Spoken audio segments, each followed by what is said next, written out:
ఓ వ్యక్తి తన సహజీవన భాగస్వామిని మొక్కలుగా నరికి కాల్చివేసిన ఘటన ఉత్తరప్రదేశ్లో ఆలస్యంగా వెలుగులోకి వచ్చింది. ఝాన్సీకి చెందిన రామ్ సింగ్ రైల్వే ఉద్యోగం చేసి పదవీ విరమణ చేశాడు. అతనికి ఇప్పటికే 2 భార్యలున్నారు. బాధితురాలైన ప్రీతితో రామ్ సింగ్ గత 10 ఏళ్లుగా సహజీవనం చేస్తున్నాడు. అయితే ఇద్దరి మధ్య గొడవ రావడంతో ఈ నెల 8న రామ్ సింగ్ ప్రీతిని హత్య చేశాడు. ముక్కలుగా నరికి ఆపై శరీర భాగాలను ఒక పెద్ద ఇనుప పెట్టెలో దాచాడు. అనంతరం వాటిని కాల్చివేశాడు. సాక్ష్యాలను మాయం చేసేందుకు కాలిపోయిన తర్వాత వచ్చిన బూడిదలో కొంత భాగాన్ని సమీపంలోని నదిలో పారబోశాడు. మిగిలిన ఎముకల అవశేషాలను అదే పెట్టెలో ఉంచాడు.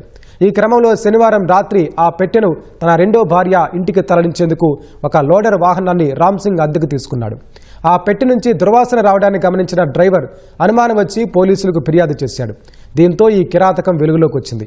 పోలీసులు నిందితుడు రామ్ సింగ్తో పాటు హత్యకు సహకరించిన అతని కుమారుణ్ణి కస్టడీలోకి తీసుకున్నారు.